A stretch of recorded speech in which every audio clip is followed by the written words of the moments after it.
Boa tarde, está no ar A Vida em Foco, seu programa de todas as tardes aqui da Rede Evangelizar de televisão. Estamos ao vivo, hoje é quinta-feira, dia 13 de agosto, não é sexta-feira 13, é quinta-feira 13, e eu falo com todos vocês ao vivo, via satélite e também canal digital aberto. Também estamos no YouTube, TV Evangelizar Oficial. O programa de hoje está muito especial. Eu tenho um convidado aqui que vai falar com a gente sobre meio ambiente. É o Cláudio Luiz Jeromel Barreto. Ele é presidente da Associação dos Engenheiros Químicos do Paraná. E nós vamos conversar sobre os perigos do desmatamento. Não sei nem se isso não causa pandemias. Vou conversar com o Cláudio já já. Vamos ver o que vem por aí, né?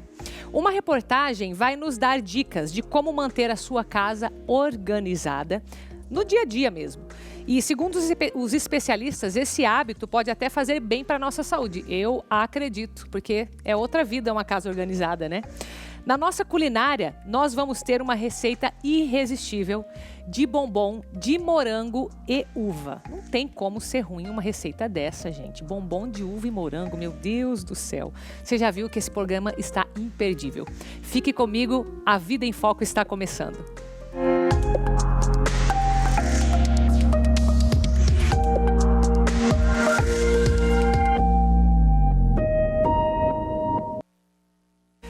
Eu vou começar falando hoje um tema muito sério.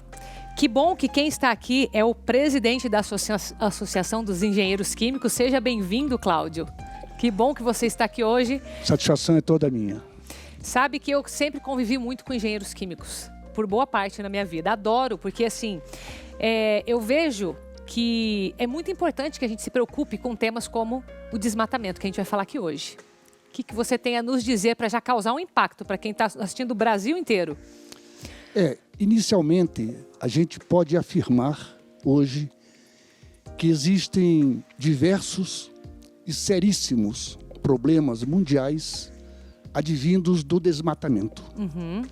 Dentre esses diversos e seríssimos problemas advindos do desmatamento, podemos enumerar três principais. Tá. A discriminação das populações naturais, as populações que sobrevivem... Que vivem em contato com a natureza, no caso? Tá. A alteração do efeito estufa, que você libera o CO2, você tirando uma árvore, esse CO2, esse gás carbônico que está retido na árvore, se muda esse efeito estufa. E em terceiro, o aparecimento de pandemias. Então está mesmo ligado ao aparecimento de pandemias também o desmatamento? Não tenha dúvida disso. Existe um elo muito perigoso entre o desmatamento e pandemias. Nossa! Existem cientistas de ecologia, por exemplo, eles não foram pegos de surpresa com esse problema, né? Nossa! Esses cientistas estudam há muito tempo como que esse desequilíbrio ambiental pode adoecer florestas e a humanidade. Tá. Sério mesmo isso? Isso. Eles afirmam ainda que quando um vírus que não faz parte do nosso sistema, nossa história evolutiva, quando esse vírus sai do seu habitat natural e entra no ser humano, é um caos. Mera coincidência o que a gente está vivendo hoje? Esse novo coronavírus está esfregando isso na nossa cara, afirmam esses cientistas. Nossa! Exatamente. Puxa vida. Esses estudos mostram ainda que anos antes dessa atual pandemia, já se mostrava a conexão entre a perda florestal e a proliferação de vírus. Estudos mostram que nos últimos 40 anos, o desmatamento na Ásia, por exemplo, já mostravam que a próxima epidemia infecciosa do mundo podia sair de lá. Isso está provado. Já estavam feitos. Inclusive estudos declarados, estudos catalogados de diretor, de mestres, doutores em ecologia em especial. Na natureza, esses animais hospedeiros, quando eles estão em florestas fechadas, não tem problema. O problema é quando o ser humano começa a invadir essas florestas e desequilibrar o ambiente. É aí que ele vai migrar da natureza para o ser humano e causar Exatamente. O mal. Então, quando esses reservatórios vegetais começam a serem recortados e ocupados, esses estudos mostram ainda que cada 1% de floresta derrubada por ano aumenta em cerca de 23% a malária, por exemplo. Nossa, 1% só vai falar assim, não vou tirar nada, 1% de floresta derrubada por ano, 23%. De malária. Exatamente. Tá. Esses estudos mostram ainda que uma das causas do surgimento de doenças como a dengue, a febre amarela, a malária, em especial no Brasil, está relacionada ao desmatamento da maior floresta tropical do mundo. Por exemplo, quando vamos construir uma rodovia, uma ferrovia, uma hidrelétrica numa floresta, permanecem lá por muito tempo pessoas que são os funcionários das empresas. Quem está fazendo a obra, né? Exatamente, né? Então, o que aconteceu com a floresta, com a Transamazônica no início? Proliferou a malária e a dengue enormemente na época da construção da Transamazônica. Ok? Esses estudos mostram ainda um problema sério.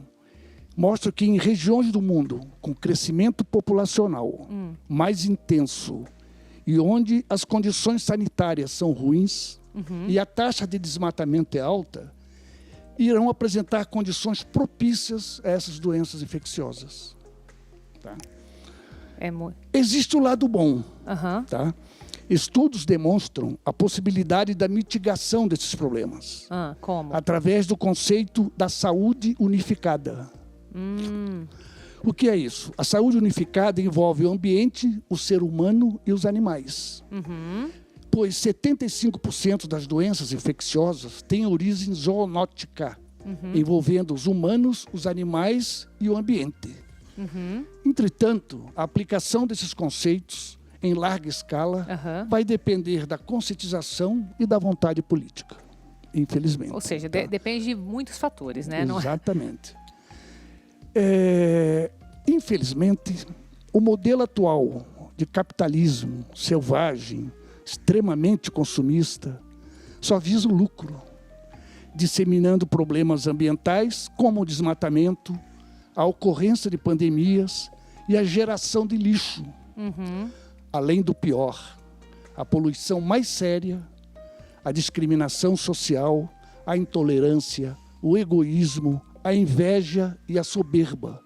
E isto faz crescer na sociedade uma profunda e melancólica insatisfação nas relações interpessoais. É o que está ocorrendo hoje no nosso planeta, na nossa sociedade. Sabe que quando eu pensava em desmatamento, eu me preocupava, sim, com o meio ambiente mesmo, alteração climática, que a gente hoje, eu estou aqui em Curitiba, né? Você de todo lugar do Brasil, cada um vive uma realidade. Mas aqui a gente sempre teve um clima muito úmido, muita chuva, né? Até fazem a piada lá que é Chuvitiba, né? Que não é Curitiba. E esse ano está totalmente... algo, eu não sei há quantos anos aconteceu isso, meu pai até falava que, não sei se é 20 anos atrás, teve uma seca, e agora a gente vê Cataratas do Iguaçu, Paraná como um todo, está com uma seca terrível, e eu assimilava as questões ambientais a isso, a mudanças climáticas, vai ficar mais quente, não vai. Eu nunca tinha imaginado que isso poderia ter alguma relação com pandemia, eu tô muito surpresa hoje. Tenho certeza que está todo mundo aprendendo. É um elo diretamente relacionado. Diversos cientistas da área de ecologia, doutores, já publicaram trabalhos a respeito desse assunto há muitos anos. Não é coisa nova, não. Para mim é novo. Para mim que é. Nós estamos numa situação complicada. É o sistema capitalista selvagem que produz isso. Agora, o ser humano invade as florestas para obter lucro. Agora, por um lado, eu vejo que com esta pandemia que nós estamos vivendo, as pessoas estão mudando hábitos de consumo também. Então, acredito que de alguma forma a gente vai contribuir daqui para frente. Eu prefiro pensar assim, prefiro até acreditar nisso. As pessoas estão pensando mais no consumismo, que é um dos fatores, né, que foi levantado. Com certeza. E também nós temos uma coisa boa.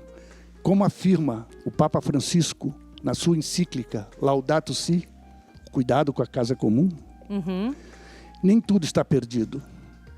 Não há o que anule por completo a abertura ao bem, a vontade e a beleza, nem a capacidade de reagir que Deus continua a animar no mais fundo dos nossos corações. Ah, essa é bonita, Ele essa eu gostei. pede, o Papa Francisco pede que a cada pessoa não esqueça essa sua dignidade que ninguém tem o direito de lhe tirar.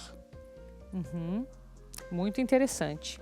Olha, agradeço muito a tua presença aqui. Eu aprendi muito. Tenho certeza que você em casa aprendeu também. Eu jamais imaginava isso. Que bom, Cláudio. Seja muito bem-vindo. Obrigada, viu, por estar aqui conosco. Muito obrigada. Foi uma grande satisfação. Um abraço a todos. Agora você vai ver dicas de como manter a sua casa mais organizada. Dizem por aí que isso faz bem para a mente, que isso faz bem para a saúde. Acredito, viu? Acredito, porque quando eu faço isso lá em casa, parece que até o humor se altera. Então, vamos ver esse VT. Dê uma olhada ao seu redor. A casa está organizada? Se a resposta for não, é melhor repensar. De acordo com esse psicólogo, é prejudicial viver em ambientes desorganizados. Então hoje a gente preza muito pelo tempo, né? E a casa desorganizada, o ambiente desorganizado atrapalha, né, no nosso manejo, no nosso estar no mundo, dificultando que a gente encontre aquilo que a gente precisa. Então isso acaba nos atrasando, né? E consequentemente a gente tem menos tempo para prazer, para atividade física, né, para estar com as pessoas, estar com a nossa família. E não é tão difícil quanto parece. Essa especialista mostra como organizar a cozinha, um dos ambientes mais problemáticos da casa. A ideia aqui é a seguinte: você chega em casa com alimento, você abre esse alimento e coloca direto no pote. Evite comprar aquele só de rosca em cima, muitas vezes é muito mais em conta, mas não deixa o alimento fresco, você perde muito rápido. Aqui você pode fazer uma identificação com uma etiqueta que você acha bem fácil, e no fundo tem outra etiqueta com a data de validade. A dica aqui das cestas que eu dou para vocês é de cestas quadradas, você consegue aproveitar mais espaços. Louças organizadas também facilitam o dia a dia. Outra dica importante: deixe tudo sempre à vista para evitar o desperdício. Aqui em casa, eu sempre quis ter uma gaveta mais funda, mas ela precisa ser útil e prática. Vou mostrar para vocês. Ó. Aqui, essa última gaveta, eu guardo as minhas compras, todos que estão fechados, tá? E eu coloco desta maneira em pé, porque eu consigo visualizar tudo que eu tenho. Já nos ambientes de uso comum, nada de deixar roupas e objetos pelo caminho. Se você chega em casa e deixa o casaco, deixa a bolsa, deixa várias coisas que depois você nem consegue enxergar o tampo da mesa, não é legal. O bacana é você chegar, já subir direto, tá? E guardar tudo, deixar sempre a mesa livre, e assim você mantém uma organização da casa. Nos quartos e no banheiro, mantenha tudo limpo e no lugar, mesmo com a correria. Então assim, acorda um pouco mais cedo, toma seu banho, organiza a cama. Uma vez durante a semana é legal você fazer toda a troca de cama. Abrir sempre as janelas, isso é muito importante também para arejar. O banheiro é uma questão bem importante também, às vezes a casa tem somente um banheiro, né, para todo mundo, enfim. Retirar o lixo todos os dias, isso é fundamental, tá? Toalhas, acabou o banho, evita de deixar a toalha no box. Manter a bancada sempre organizada, às vezes espirra pasta e tudo mais, então passa ali um pano e seu banheiro fica limpo sempre e higienizado. E a melhor dica de todas: uma casa organizada vai te deixar mais feliz. Algumas pesquisas mostram que as pessoas entrando em ambientes, né, visualmente organizados, limpos, elas secretam mais endorfina. E a endorfina é uma substância, né, que a gente secreta naturalmente, mas principalmente em situações de alegria, de bem-estar. Ela é o hormônio da felicidade, né?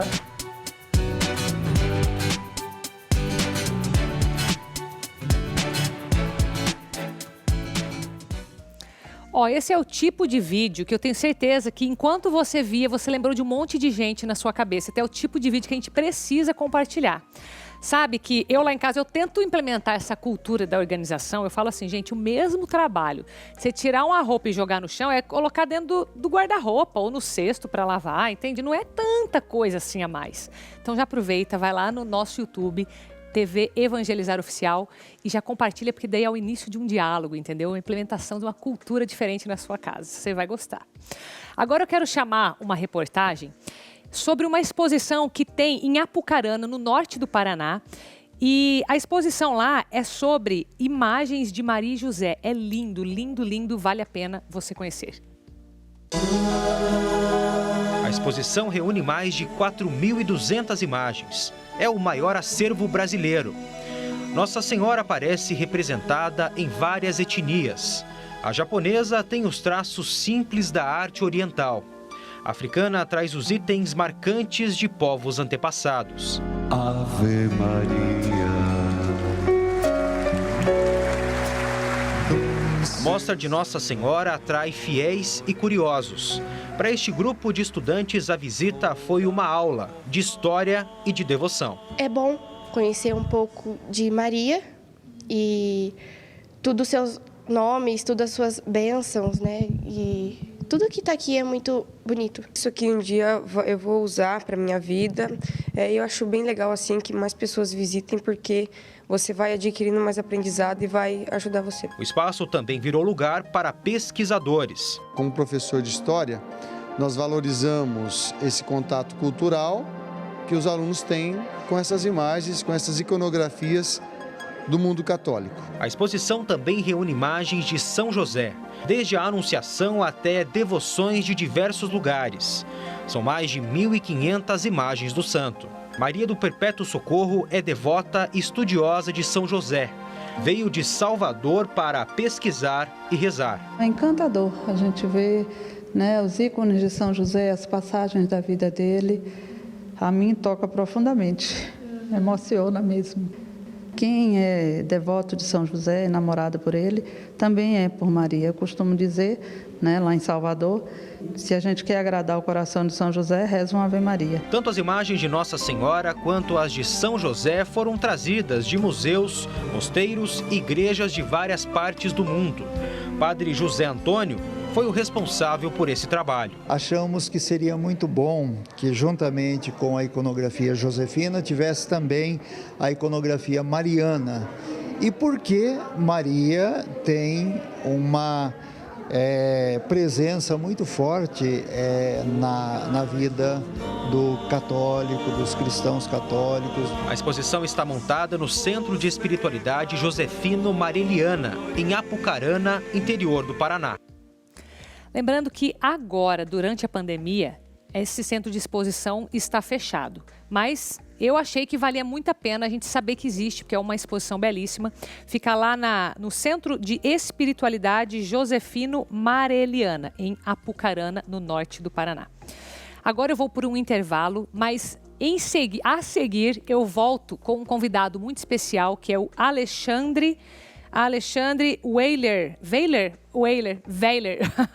Ele é consultor de carreira e vai falar com a gente sobre como fica o mercado de trabalho no pós-pandemia. E ainda tem a nossa receita de bombom de morango e uva. Então fica aí, volte comigo já já.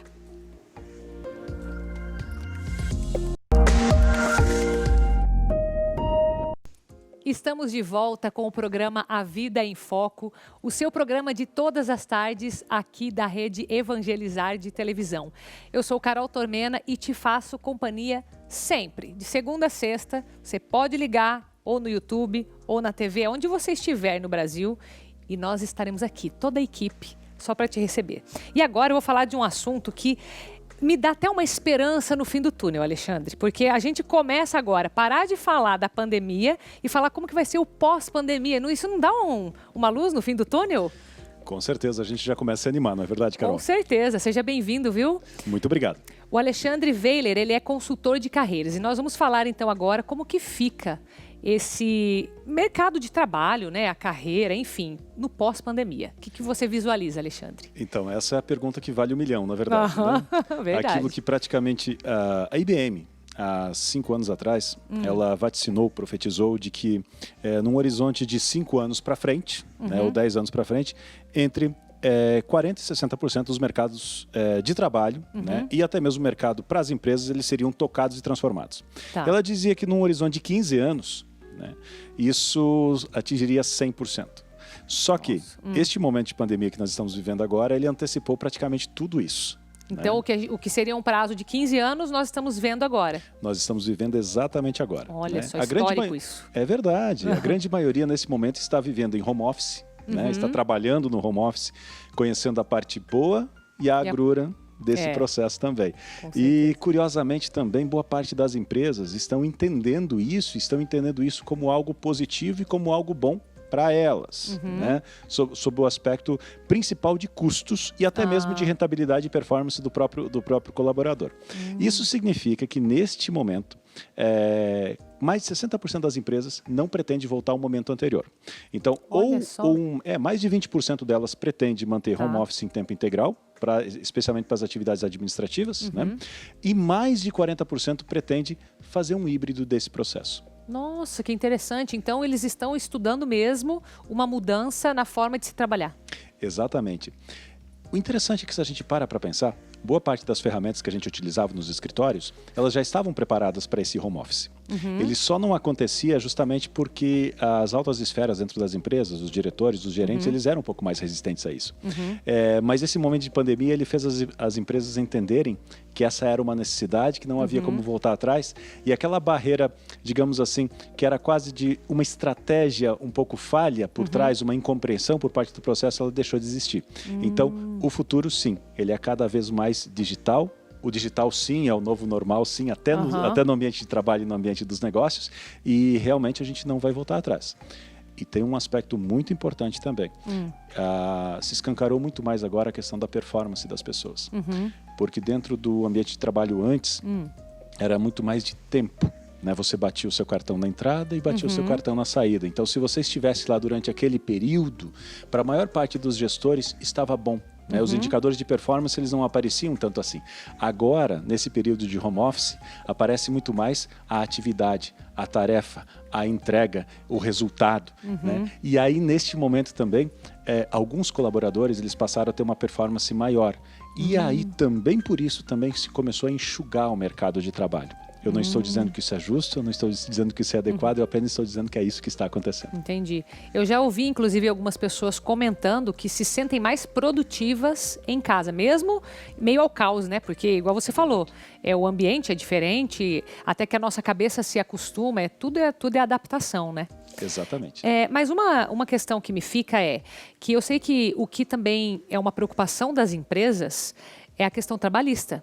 Que antes era uma barreira, não sei como que está isso agora, porque se estão falando em uma mudança de trabalho para um home office, isso implica também as questões trabalhistas, né? Eu não sei como é que está isso. Com certeza. A questão trabalhista, neste momento, já havia uma previsão lá no final de 2017, né? Já havia uma previsão, né, de que fosse possível realizar o home office, ou pelo menos boa parte das atividades inerentes ao próprio home office. Né?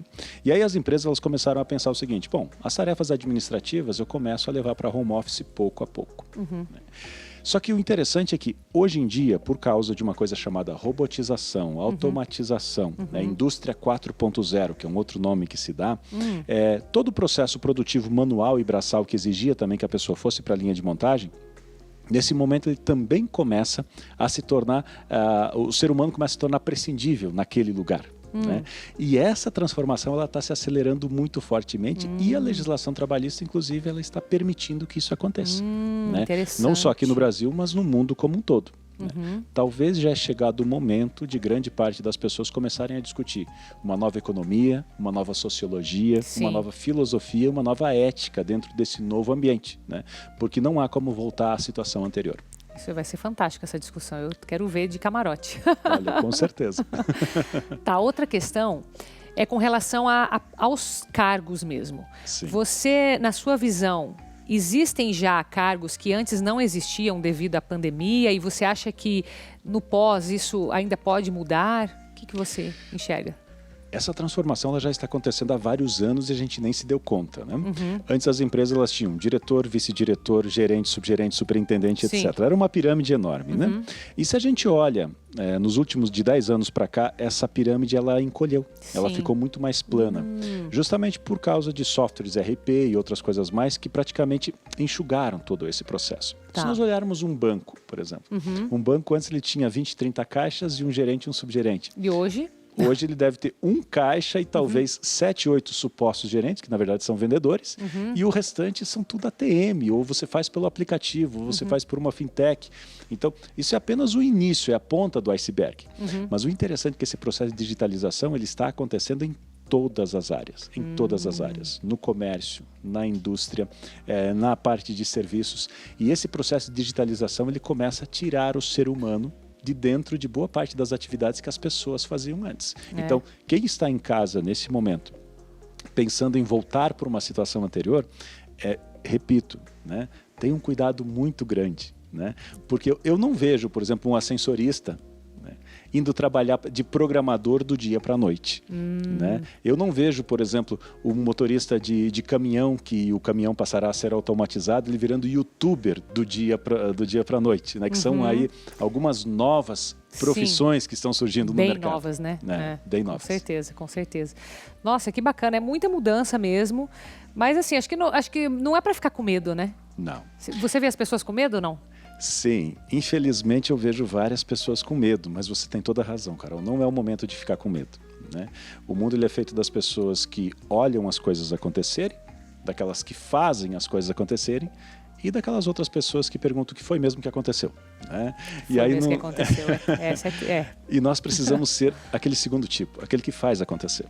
Então, o grande segredo hoje de quem procura espaço no mercado, seja como empreendedor, tendo seu próprio negócio, ou ainda que quer vender as suas horas para uma empresa, ou seja, quer trabalhar para alguém, porque é isso que você faz no final das contas, né?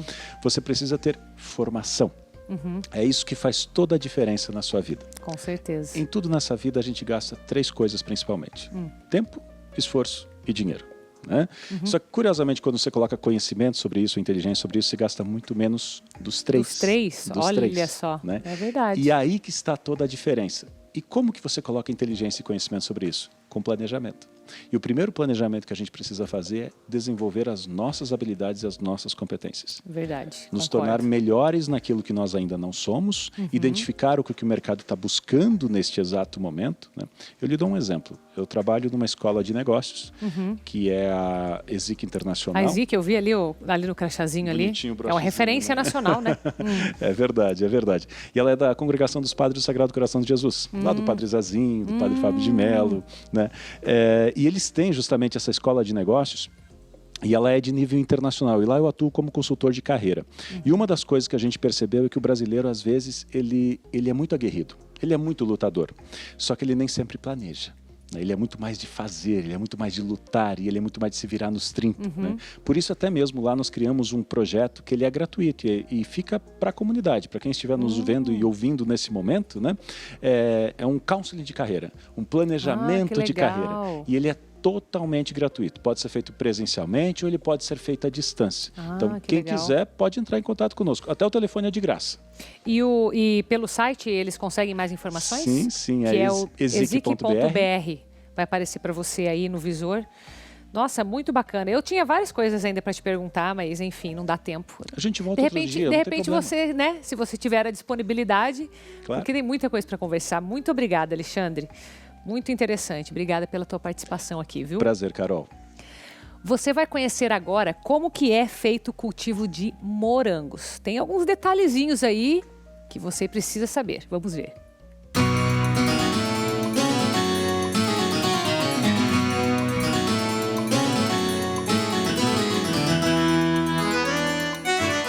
60% do morango produzido no país são oriundos da agricultura familiar, como no caso aqui na propriedade da Shirley, que trabalha a família inteira. A Shirley, a filha Ana Paula, a sobrinha Daniele, o cunhado, o genro. Nós estamos aqui na região metropolitana de Curitiba, em São José dos Pinhais, que inclusive São José dos Pinhais está em 3º lugar no ranking de produção de morangos no país. Shirley, vamos conhecer um pouquinho dessa realidade, mostrar para quem está em casa como é que é a realidade que é basicamente feminina, né? Essa colheita do morango, a plantação. Não é um trabalho pesado, mas é um trabalho que exige bastante dedicação, assim, sabe? É o dia inteiro agachadinho assim, do jeito que tá a Ana Paula, a Daniele? De manhã cedo a gente faz a colheita, né? Porque de manhã cedo é mais fresquinho, daí não tá tão quente que vocês estão vendo aqui, né? Que a estufa, né, esquenta bastante. Quando é que se sabe que o morango está pronto para ser colhido? Quando ele atinge esse tamanho aqui, ó. Esse tamanho aqui é um tamanho ideal. A gente quebra ele, ó, com bastante calma, ó. Quebra ele. E vocês estão vendo aqui, ó, ficou verde na minha mão, ó. Dentro de 2 dias, esse daqui vai ficar tamanho desse aqui, ó. E essa cor aqui, ó, esse tamanho também, que depois que ele fica com esse vermelhidão aqui, ele não cresce mais. A tendência dele é só madurar. Aí a gente tem que tirar, coloca aqui, enche esse daqui, não muito cheio para eles não marcarem muito. E daí vai lá para a cozinha que a gente faz o processo de embalar ele e selecionar. A gente cuida da parte da limpeza, da parte da adubação, que o morango também vai adubo. Ana Paula explica que a produção não para durante o ano inteiro. Mas a plantação da fruta tem seus segredos. As mudas sobrevivem no máximo de 1 a 2 anos em plena produtividade. Tirar as folhas secas que tem aqui, as folhas que já estão velhas, as folhas que estão pintadas, né? A gente tem que tirar para renovar as folhas, para elas virem folhas novas. E tirando as folhas, vem mais flores ainda. No caso, vem as flores, brotam assim que você tira as cachadas velhas também, que ficam após você limpar.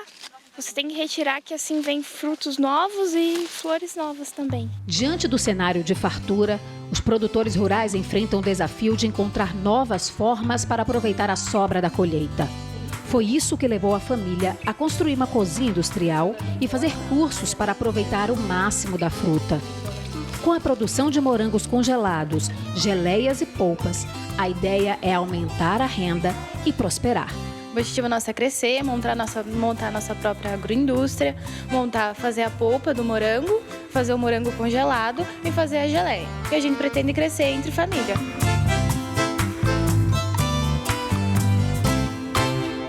Sabe o que eu lembrei? Eu conheci uma mulher uma vez que ela jogava água benta nos morangos dela todos os dias. É verdade essa história. Dava uns morangos desse tamanho assim, parecia uma maçã. Era até oco por dentro, de tão suculento que era. Meu Deus. Agora, já que estamos falando de morango, você não esqueceu da receita, né? Receita de bombom com morango e uvas. Presta bastante atenção, não tira o olho da tela. Hoje vou ensinar para vocês deliciosos bombons. Vamos fazer bombons de morango e de uva. Muito utilizado em festas infantis, casamentos, bodas e qualquer tipo de comemoração, sempre fazem a alegria dos convidados, né?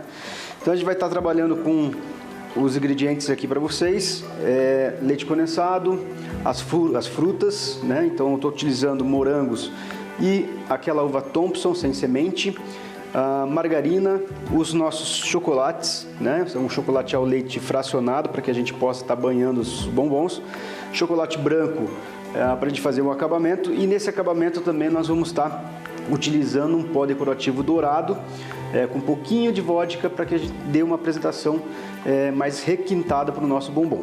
Um prato untado com margarina, para que depois que a gente coloca a massa no fogo, a gente coloca essa massa, cobre com papel filme ou um plástico, vai colocar para gelar para que a gente possa estar modelando os nossos bombons e depois glaçar no chocolate ao leite, no caso, tá bom?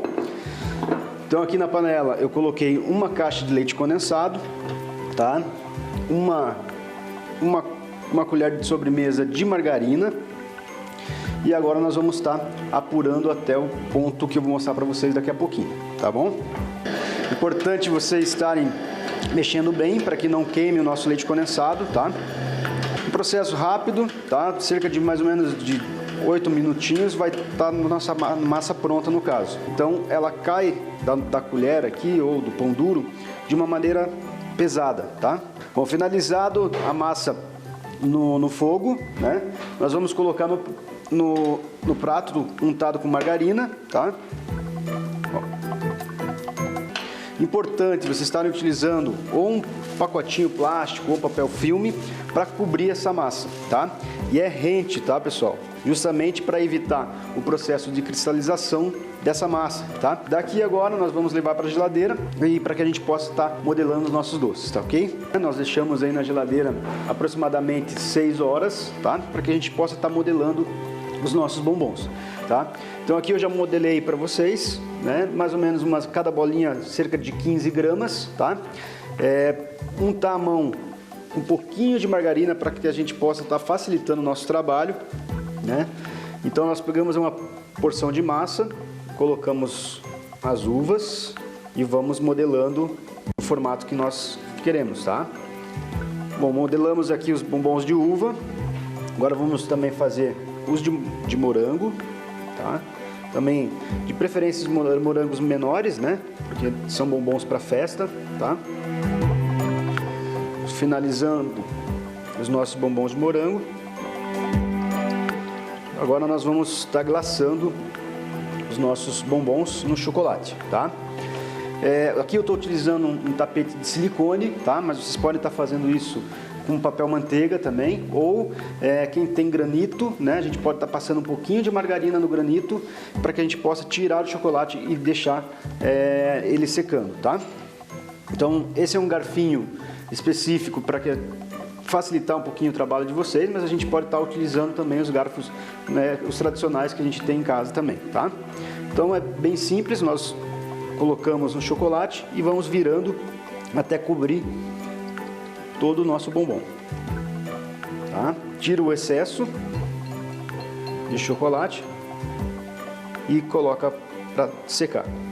E vamos fazer esse procedimento com todos os bombons de morango e os de uva também, tá? Finalizando todos os nossos bombons, nós vamos estar utilizando qualquer tipo de pacotinho plástico, né?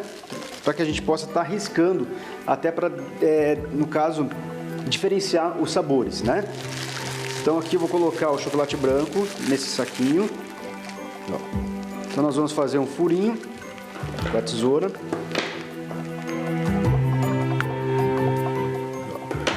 E vamos riscar os bombons de morango e vamos fazer um efeito xadrez nos bombons de uva para diferenciar os sabores também, tá bom?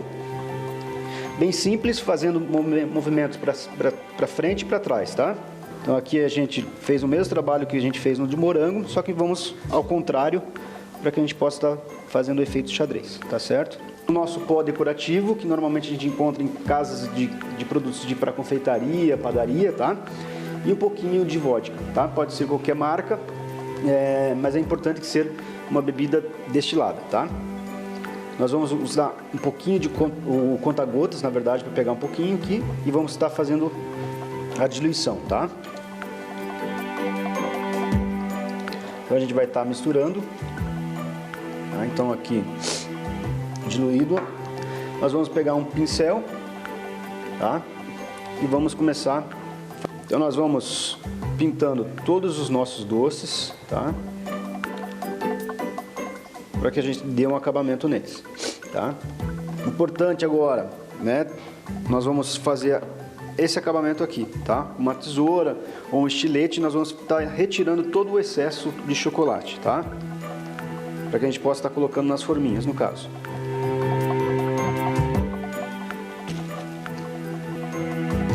Então esses riscados para um lado só são os nossos bombons de morango. E com efeito xadrez é o nosso bombom de uva, tá?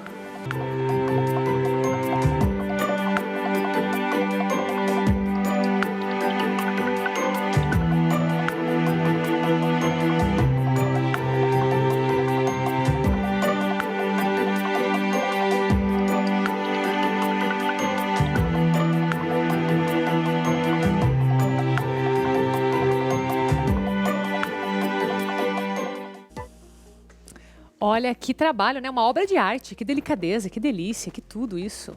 E sobre produção de cogumelo, você já ouviu falar? Mudei de assunto assim, né? Sem nem falar nada pra você, mas é assim, né? Às vezes a coisa fica aqui na cabeça, sabe?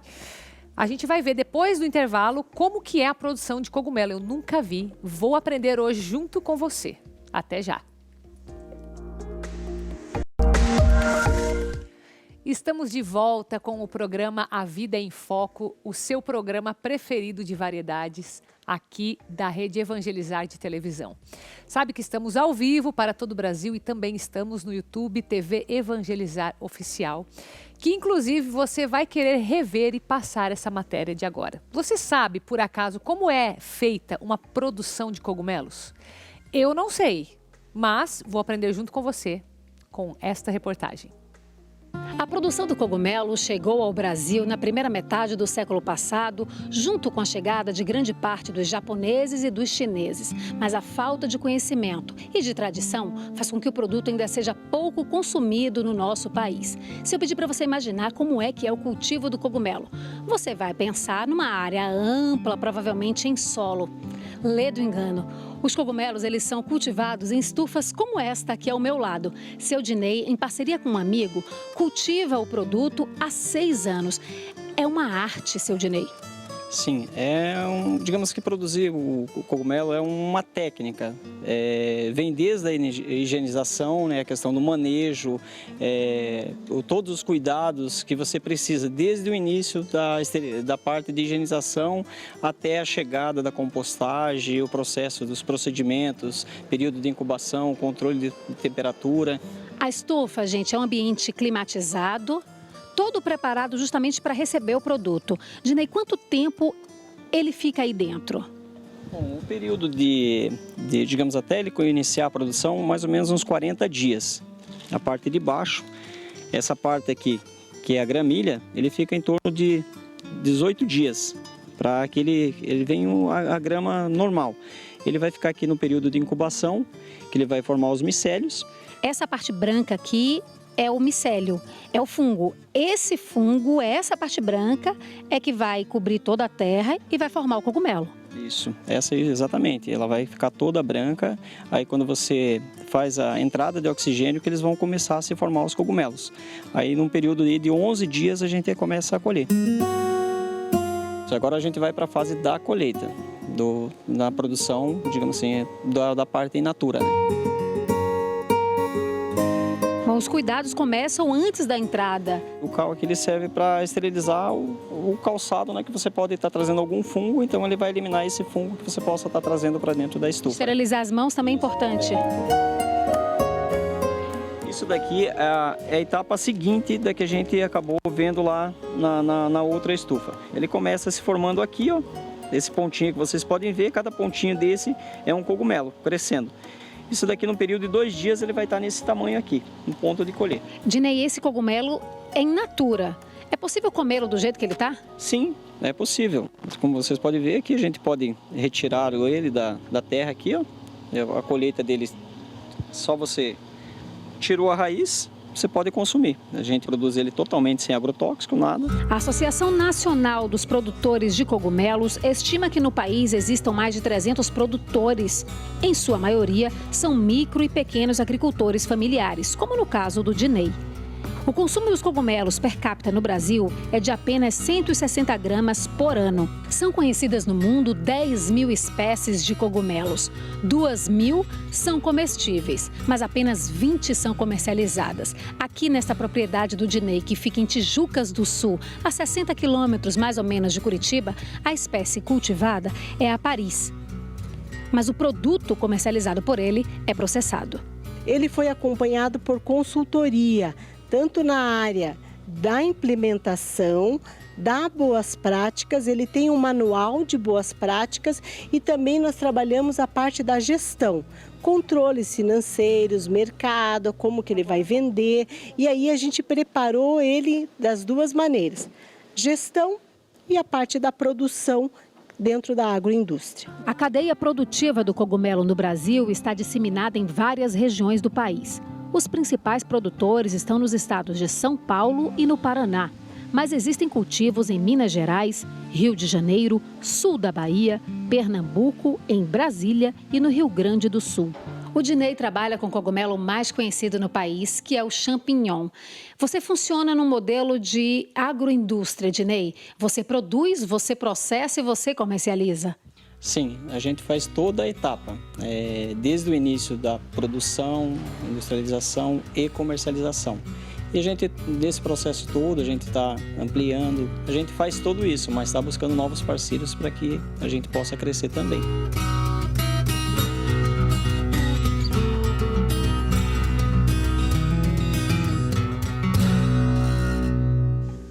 Que bacana! Você achou legal essa matéria? Eu adorei, você viu? Terra com fungo dá uma comida deliciosa, um cogumelo. É impressionante essas coisas, natureza, né? O Papai do Céu fez as coisas perfeitas demais. Agora eu vou falar sobre um outro alimento que eu tenho certeza que você gosta e que é um dos alimentos mais antigos da história. Sabe do que eu estou falando? Estou falando do pão, o pão que ninguém consegue falar não para ele. E você vai ver agora uma matéria do nosso Evangelizar Ensina. Qual é a história do pão? Vamos ver. O Evangelizar Ensina te traz hoje uma breve história do alimento mais antigo e popular da humanidade. Você sabe de qual alimento eu estou falando? Vou te dar algumas dicas. Ele é feito com farinha, geralmente de trigo ou cereal, e vai muito bem acompanhado com manteiga e um cafezinho.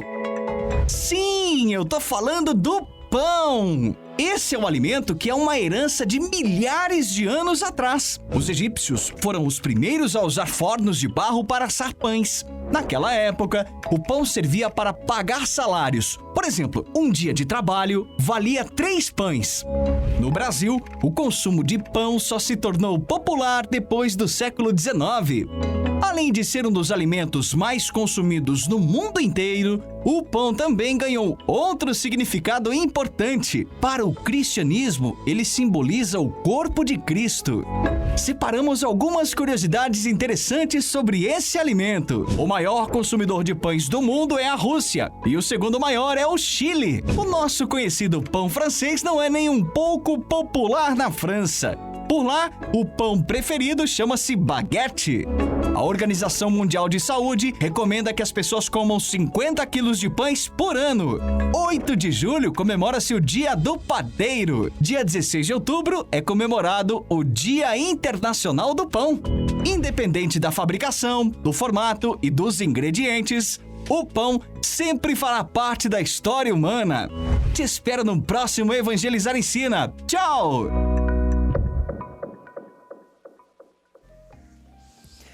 Pão é pão, né? Já pedi aqui para a produção que no dia 16 de outubro nós estaremos aqui e vai ter pão. Eu já falo agora que daí todo mundo fala assim, agora a Carol falou, vai ter que trazer pão aqui, entendeu? Aí vai trazer vários tipos aqui, vai ser uma delícia, uma delícia. Agora eu vou te chamar uma outra reportagem que vai falar sobre canudos sustentáveis. Olha que interessante. São canudos feitos do trigo. Essa também não conheço, aqui é só cultura para você aprender sempre, sair cada vez melhor do que você já é. Vamos ver. Uma cena que chocou o mundo. As imagens mostram o momento em que biólogos retiram um canudo de plástico da narina de uma tartaruga. O caso aconteceu em 2015 na Costa Rica, mas ainda é utilizado para ilustrar o mal que esse tipo de material representa para o meio ambiente. Estima-se que 90% das espécies marinhas tenham ingerido produtos de plástico em algum momento da vida. O que muita gente não sabe é que esse canudo de plástico que usamos em poucos minutos leva mais de 400 anos para se decompor. A boa notícia é que já existem opções para substituir esse vilão. É fácil encontrar por aí canudos de papel, de inox, bambu e até de vidro. Mas você já ouviu falar em canudos de trigo? Pois é, eles já existem. A ideia é da Sara e da Priscila. As irmãs ficaram sabendo dessa alternativa numa conversa de família. Foi numa conversa de domingo, quando a família estava reunida na praia. Conversando sobre sustentabilidade, sobre o lixo encontrado na praia, na areia. O meu pai comentou com a gente que lá no passado a avó dele produzia o canudo do talo do trigo. E a gente achou super interessante a ideia e questionamos, né? E ele explicou que na época eles cortavam o talo do trigo e até revendiam no comércio local. E a gente ficou com aquilo na cabeça, depois começamos a estudar e vimos que realmente era viável, né, correr atrás dessa ideia. Para viabilizar a ideia, elas percorreram um longo caminho. Eu fui na floricultura, comprei um maço de trigo, assim como esse, né? Comprei um maço de trigo, olhamos aqui na pontinha dele, vimos que realmente é um canudo, né? Que ele é vazado, daria para fazer um canudo. Cortamos eles num tamanho ideal, o tamanho do canudo, fervemos, né, por vários minutos, a 100 graus Celsius, e fomos testar em várias bebidas. Então ele não amolecia na bebida, mesmo fervendo ele não amoleceu, não quebrou e não deu gosto nas bebidas. Então pensamos, perfeito, né? É um canudo. Os canudos medem 20 centímetros e podem ser utilizados em qualquer tipo de bebida, quente ou fria. As vantagens do produto são muitas. As pessoas hoje utilizam muito copos, pratos, canudos descartáveis. E isso gera muito lixo para a natureza. Então, a conscientização de você utilizar um canudo que seja compostável, que você pode jogar ele no lixo orgânico, ele vai para a natureza, é composto, vira um adubo para as plantas, né, para a terra, ele não vai gerar resíduo e não vai machucar nem agredir o meio ambiente. É claro que trouxemos essa novidade para as ruas. Será que as pessoas aceitam trocar o canudo de plástico pelo canudo de trigo? Estamos aqui com a dona Marli, vamos ver se ela topa fazer essa substituição. Vamos lá, dona Marli, vamos trocar o canudinho de plástico?